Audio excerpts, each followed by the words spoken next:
दोस्तों आपको पता है कि 2 दिन में 5 वीडियोस मैंने डाली हैं। वेज रिवीजन के बारे में, ऑफिसर्स और क्लरिकल वर्कमैन के जो एग्रीमेंट के ऊपर कमेंट्स के बारे में, और पे स्ट्रक्चर के बारे में मैंने वीडियोस डाली हैं। लेकिन उसके नीचे जो कमेंट्स आए हैं वो 4-5 ही तरह के हैं। कमेंट्स तो बहुत हैं, किसी वीडियो में 1200 है, किसी में 1500 है, किसी में 400 है, किसी में 500 है, लेकिन ऑलमोस्ट वही कमेंट्स हैं। फैमिली पेंशन का क्या बना। दूसरे ने पूछा है पेंशन अपडेशन कब होगी, एरियर कब मिलेगा पेंशन का। एक ने ये पूछा है कि पेंशन का जो एरियर है वो दीपावली से पहले मिलेगा। और उसके बाद एक दो और बातें हैं, रीजनल रूरल बैंक्स, क्या ये एग्रीमेंट हमारे ऊपर एप्लीकेबल है, हमारे को कब एरियर मिलेगा, क्या क्या अलाउंसेस हमारे ऊपर लागू हैं, क्या है। तो मैंने सभी का जवाब तो नहीं दिया, अगर किसी का दिया है तो थोड़ा शॉर्ट में दिया है, तो उसको वो सेटिस्फेक्शन उसकी नहीं हुई होगी। मेरे को अभी तक उसका रिप्लाई तो नहीं आया है। आज मैंने वीडियो बनानी थी उसके ऊपर, सैलरी स्ट्रक्चर के ऊपर सैलरी चार्ट बनाना था, लेकिन आज मुझे इस तरफ आना पड़ा। एक तो CHV साहब का जो स्पीच है फेसबुक पर, उसमें जो उसने 2 बातें कही हैं 5 डे वीक के ऊपर और पेंशन अपडेशन के ऊपर, उसके बारे में मैंने कुछ बोलना है क्योंकि कमेंट्स में मेरी राय मांगी गई है। दूसरा है रीजनल रूरल बैंक्स। आज मैं 2 टॉपिक वीडियो में टच करूंगा, रीजनल रूरल बैंक्स के बारे में और CHV स्पीच के बारे में। सबसे पहले तो CHV साहब ने जो लॉलीपॉप हमारे को दिखाया है कि ये गवर्नमेंट इज़ एक्टिव कंसिडरेशन है, पेंशन अपडेशन होने वाली है, गवर्नमेंट के विचार अधीन है और जल्दी ही ये हो जाएगी, it will be updated shortly. दूसरी लाइन में उसने बोला है इट विल बी अपडेटेड सून। अब ये देखिए, सून और शॉर्टली क्या रह गया। 25-26 साल तो पेंशन रिवाइज नहीं हुई है, 26 साल से वेट कर रहे हैं। रामचंद्र भगवान राम जी ने 14 साल का वनवास काटा था, यहाँ तो 26 साल हो गए, डबल हो गया काम। तो 26 साल 27 साल किसी की वेट करना बहुत मुश्किल हो जाता है। तो दूसरी बात, ये लॉलीपॉप किस बेस पर दे रहा है, मेरे को तो बेस समझ नहीं आया है। अगर 29 अक्टूबर को सीतारमन जी ने कुछ बोला है तो 31 अक्टूबर में IB की मीटिंग में उसका रेफरेंस क्यों नहीं आया। 11th बाईपर्टाइट सेटलमेंट में उसका कहीं रेफरेंस ही नहीं है, कहीं जिक्र ही नहीं है। 46 पेजेस की एग्रीमेंट में कहीं कोई जिक्र ही नहीं है। दूसरी तरफ अनुराग ठाकुर जी जो हैं minister of state for finance, वो लोकसभा में बोल रहे हैं कि pension updation of the bankers is not under active consideration of the government. और जो सीतारमन जी की IB के साथ जो बात हुई उसमें तो उसने सिर्फ एडवाइजरी बात करी है कि इसको फैमिली मेंबर की तरह ट्रीट करो। रिटायरी जो है he was active banker at some time, उसने बैंक के अंदर योगदान डाला है, उसने कई सीट्स पर, कई डेलीकेट सीट्स पर काम किया है, तो उसको भी अपना फैमिली मेंबर समझो। लेकिन there is no instruction, no order, no official written any statement to the IB। अब CHV साहब इतने बड़े लीडर हैं और उसको किस बेस पे वो कह रहे हैं कि पेंशन अपडेशन जल्दी होने वाली है, only to justify his 11th bipartite settlement and delay in the 11th bipartite settlement and to reduce the fury of the pensioners। उनको एक झूठी आस, एक झूठा रोजी पिक्चर, एक सबज बाग दिखाना, ये एक और निराशा की बात है। अगर गवर्नमेंट चाहती तो बहुत उस टाइम कह सकती थी इसको रिवाइज करो भाई, उसमें क्या अड़चन है, क्यों नहीं कर रही हैं ये तो हमारे को नहीं पता है, लेकिन होने वाली अभी तक कोई चांस नहीं है। दूसरी तरफ है कोर्टों का सहारा। कोर्ट में चेन्नई में केस चल रहा है, एक दो जगह और भी केस चल रहा है, और एक डायरेक्ट अपील लगाई है सुप्रीम कोर्ट में किसी ने, तो उसके ऊपर भी यही इशू है। तो कहीं से लाइफ लाइन मिलने की, सिल्वर लाइनिंग मिलने की संभावना तो है, उससे इनकार नहीं किया जा सकता। लेकिन ये है कि गवर्नमेंट की तरफ से आज तक आज रात के 9 बजे तक कुछ भी इंस्ट्रक्शन नहीं है। दूसरी बात, CHV साहब ने 5 डे बैंकिंग पर बोली है कि 5 डे बैंकिंग पॉसिबल नहीं है। क्लियर कट ही कह दिया जो मैंने 2 साल पहले वीडियो में बोला था, 5 day banking is not possible. एक तरफ तो नाइट बैंकिंग की बात हो रही है, ये ब्रांचेस में रश बहुत है, VRS हो गई है, स्टाफ बहुत कम हो गया है, डे टाइम में उसको हम हैंडल नहीं कर सकते। शाम के 8 बजे से लेकर रात के 2 बजे तक ब्रांचेस खोली जाएं, नाइट बैंकिंग दी जाए या फुल नाइट बैंकिंग दी जाए। हर एक सिटी में एक ब्रांच नाइट बैंकिंग की होनी चाहिए। इसके बारे में नाइट बैंकिंग पर भी मैंने वीडियो बनाई थी, वो आप सभी ने देखी है। 42,000 लोगों ने उस वीडियो को देखा है। तो बहुत अजीब सी होती है बात कि 5 डे बैंकिंग जो है वो होना मुश्किल है। दूसरी, 5th सैटरडे की छुट्टी भी ले नहीं सके, उसके बारे में भी कोई क्लैरिफिकेशन नहीं है। CHV ने उसके बारे में नहीं बोला है कि 5th सैटरडे का क्या बना। साल में 4 महीने ऐसे होते हैं जिसमें 5 सैटरडे होते हैं। तो हमारे छुट्टी जो है सैटरडे की हाफ डे को फुल डे करने से और सेकंड और फोर्थ सैटरडे करने से बैंकर्स के वर्किंग आवर्स इंक्रीज़ हो गए हैं, डिक्रीज़ नहीं हुए। अगर 5th सैटरडे की छुट्टी होती है तो हम बराबर आ जाते हैं। तो इसलिए CHV साहब ने जो लॉलीपॉप दिखाए हैं वो झूठे हैं, वो गलत है। वो उसके ऊपर मैं ज़्यादा, बहुत बड़ा लीडर हैं हमारे, लेकिन मैं उसके ऊपर ज़्यादा कमेंट्स नहीं देता। वीडियो में गंदे गंदे कमेंट्स आ रहे हैं CHV साहब के बारे में, आप सभी ने देखा है, सब ने पढ़ लिया है। अब हम आते हैं रीजनल रूरल बैंक्स के ऊपर कि काफ़ी कमेंट्स आ गए थे, तो मैंने जवाब देना, वीडियो बनानी ही ठीक समझी। थोड़ी वीडियो लेट ज़रूर है, कई और एमरजेंसीज आ गई हैं, तो इसके वजह से मैं थोड़े 4-5 घंटे मेरी वीडियो आज लेट है। तो देखिए भाइयों, रीजनल रूरल बैंक, पहली बात तो समझ लीजिए कि रीजनल रूरल बैंक क्या है और स्पॉन्सरिंग बैंक क्या है और नेशनलाइज्ड बैंक क्या है। समझिए पहले 3 बात को। रीजनल रूरल बैंक 1976 में बने थे, रीजनल रूरल बैंक एक्ट के मुताबिक। देश में कृषि की एडवांसेस को बढ़ावा देने के लिए, देश में कृषि के लोगों को, एग्रीकल्चरल लोगों को, फार्मर्स को अटेंड करने के लिए, उनके ऊपर ज़्यादा फोकस करने के लिए रीजनल रूरल बैंक बनाए गए थे। ये आप सभी को पता है। सेक्शन 17 ऑफ RRB एक्ट क्या कहती है? अभी हम आते हैं 11th बाईपार्टाइट सेटलमेंट पर। देखिए 11th बाईपार्टाइट सेटलमेंट जब साइन हो जाती है तो गवर्नमेंट की अप्रूवल के लिए वो जाती है। जब वो अप्रूवल हो जाएगी तो sponsoring bank can negotiate with the RRB के साथ वो आप स्पॉन्सरिंग बैंक है, स्टेट बैंक ऑफ इंडिया है, उसके अंडर मालवा ग्रामीण बैंक है। इसी तरह वेस्ट बंगाल में, मेघालय में, गुवाहाटी में कहीं भी ग्रामीण बैंक हैं।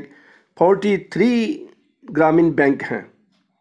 रीजनल रूरल बैंक इंडिया में इस टाइम काम कर रहे हैं और इसमें 85,000 एम्प्लॉइज़ है, सारे डाल के PN, क्लर्क, ऑफिसर्स, स्वीपर, सभी की मैं बोल रहा हूँ, गार्ड सारा, मैं सिर्फ क्लरिकल स्टाफ की बात नहीं कर रहा।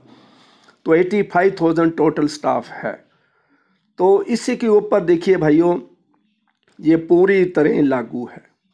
इसमें सिर्फ एक चीज़ होती है, इसके 2 पार्ट होते हैं। गवर्नमेंट की अप्रूवल के बिना RRB के ऊपर इसको लागू नहीं किया जा सकता। ध्यान से सुन लीजिए भाइयों, फिर कमेंट्स ना आए कि ये हमारे ऊपर लागू तो हुआ नहीं। गवर्नमेंट की अप्रूवल के ऊपर बिना लागू नहीं हो सकता, पहली बात। दूसरी बात ये है कि सेंट्रल गवर्नमेंट इसकी इंस्ट्रक्शन देती है कि इस बैंक को इतना इतना दे दो। पूरी तरह 11th बाईपार्टाइट जो इन्होंने साइन किया है UIPU ने, वो एज इट इज़ आपके ऊपर लागू नहीं होगा, सेंट्रल गवर्नमेंट इंस्ट्रक्शन देगी। तीसरी बात, जब सेंट्रल गवर्नमेंट इंस्ट्रक्शन देती है तो वो स्टेट गवर्नमेंट के अलाउंसेस, पे स्केल, सारा कुछ देखकर उसमें, ताकि जो डिस्पैरिटी है वो बहुत ज़्यादा ना आ जाए अलाउंसेस के अंदर, पे स्केल वही रहेगा। पे स्केल तो मैं आज RRB का भी बताता हूँ आपको कितना है, क्लर्क का कितना है, सब स्टाफ का कितना है, सारे ही बताता हूँ। वैसे तो चार्ट बन चुका है, वो आप देख भी सकते हो, लेकिन मैं आपको क्लरिकल का बता दूंगा, एक का बता दूंगा, तो इसका मतलब सभी के ऊपर वो एप्लीकेबल है।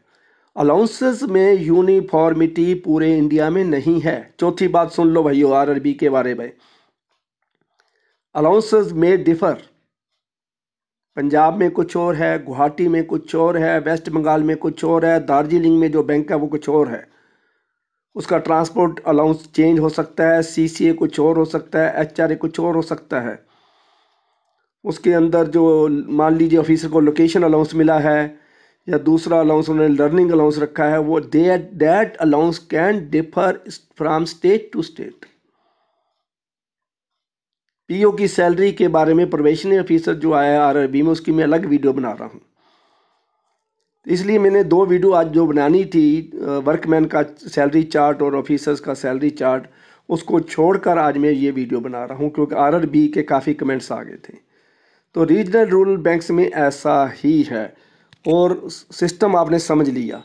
सेंट्रल गवर्नमेंट इंस्ट्रक्शन देगी, स्टेट गवर्नमेंट के साथ उसके अलाउंसेस मिलने चाहिए, स्पॉन्सरिंग बैंक के साथ वो डिफर कर सकते हैं।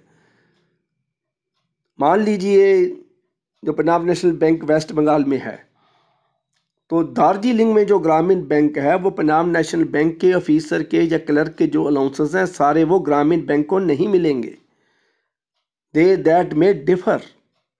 तो आज मैं आपको बताता हूँ इनकी क्या सैलरी है, इनका क्या जो क्लरिकल का क्या चार्ट है, वो आप देख भी चुके हो, फिर भी मैं बोल देता हूँ। देखिए इसमें है स्टैग्नेशन इंक्रीमेंट भी सेम रहेंगे, डीएनएस अलाउंस भी सेम रहेगा, एचआरए रेट सीसीए 1 नवंबर 2017 से ही लागू होंगे। But other allowances can differ, date of implementation can differ, no uniformity in other allowances. दूसरा होता है जो सेंट्रल गवर्नमेंट इंस्ट्रक्शन देती है, क्या देखती है वो क्या करती है, वो सैलरी स्ट्रक्चर स्टेट गवर्नमेंट की, लोकल अथॉरिटीज़ की, उनके साथ कंपेयर करने के बाद ऑफिसर्स एंड एम्प्लॉइज़ का जो स्केल उसका फॉर्मेशन करती है।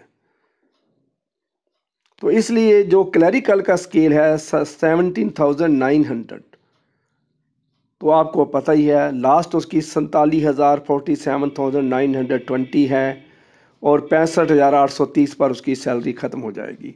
तो इसमें जो इंक्रीमेंट है वो भी मैं बता देता हूँ, आरआरबी वाले बहुत क्रेजी थे। 1,000 का एक है, 1240 के 1230 के 3 हैं, 1490 के 4 हैं, 1730 के 7 हैं, 3270 का एक है और 1990 का एक है।